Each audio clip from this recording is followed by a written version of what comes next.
আমার সঙ্গে এটা কেন করলে প্রভু? কি করলাম? একটা মানুষকে স্বপ্ন দেখিয়ে সেই স্বপ্নটাকে কাঁচের গ্লাসের মতো মাটিতে আছড়ে ভেঙে ফেললে।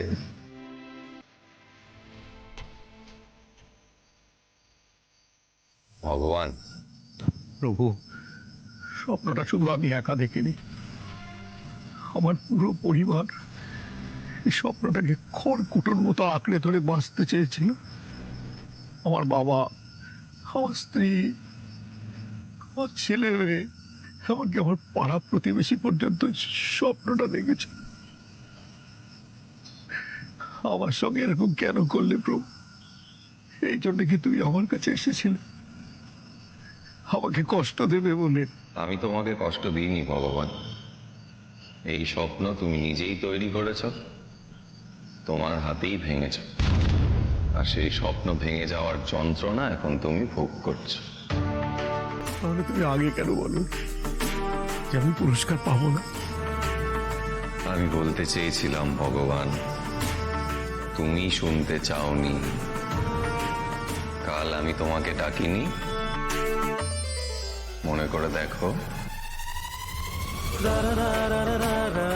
ভগবান দাস, ভগবান দাস।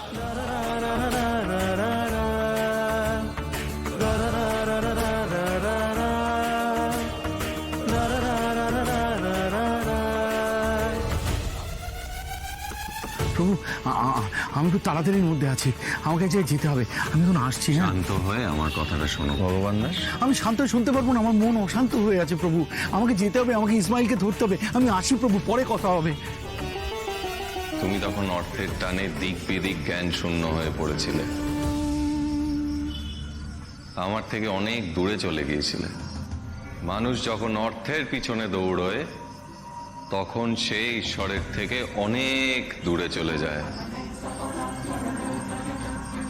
ঈশ্বরের সাবধান বাণীও সে উপেক্ষা করে।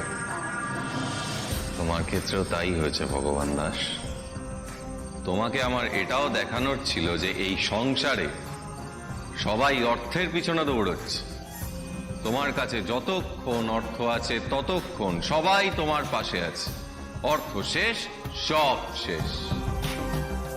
তাই এই অর্থের মিথ্যে মায়ায় না দৌড়ে নিজের কর্ম করো, সব ঠিক হবে।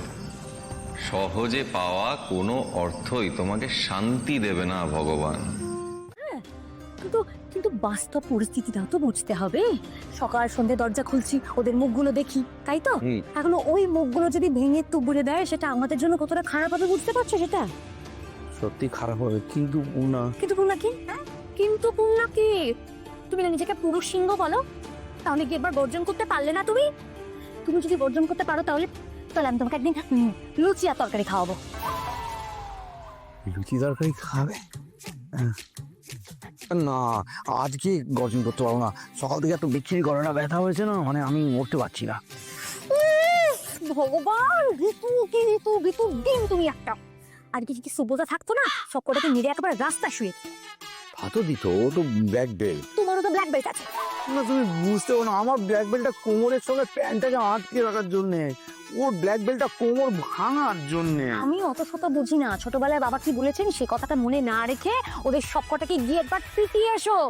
আজকে আমি নয় হিরোর বউ হবো, আর নয় তো জিরোর বউ হবো। ইতি অন্নপূর্ণা। তুমি কিন্তু আমাকে নাড়িও না, আমাকে কিন্তু তুমি অতীতে ফিরে যেতে বলো না। তুমি জানো না আমার ঘটনা।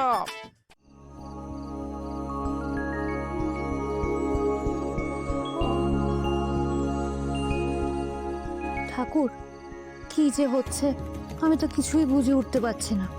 যখনই ভাবছি এবার একটু গুছিয়ে উঠবো, তখনই সবকিছু কেমন জানি এলোমেলো হয়ে যাচ্ছে। দিয়ার বাবা প্রমোশন পেল, সবকিছু ঠিকঠাক হয়ে গেল, তারপরে প্রমোশনটা আটকে গেল।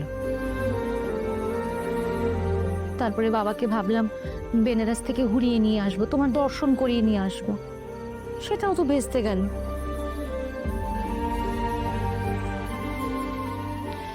হ্যাঁ, তোমার প্রসাদটা পেলাম সেটা ঠিকই, কিন্তু তোমার কাছে গিয়ে তোমার সেবা করার সুযোগটা তো পেলাম না।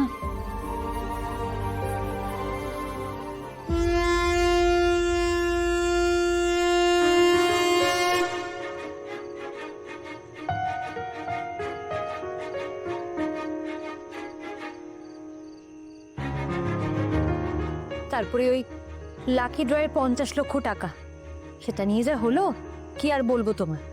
হাতে এসো হাত থেকে ফসকে বেরিয়ে গেল।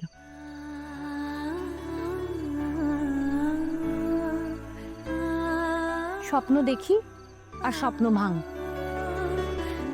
গুরুদেব বলেছেন আজকের দিনে তোমার নাম করে বাড়িতে 108টা প্রদীপ জ্বাললে মনের নাকি সব ইচ্ছে পূরণ হয়। তাই আজকে উপোস করে 108টা প্রদীপ জ্বালবো বাড়িতে তোমার নাম করে।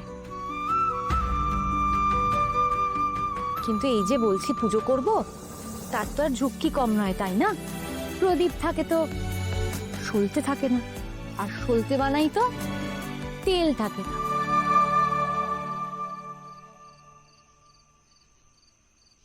আমি জানি ঠাকুর, তোমাকে অনেকের মন রাখতে হয়, অনেকের ইচ্ছে পূরণ করতে হয়। আমিও তো তাদেরই একজন, বলো আমাকে কেন বাদ দিচ্ছ তাহলে?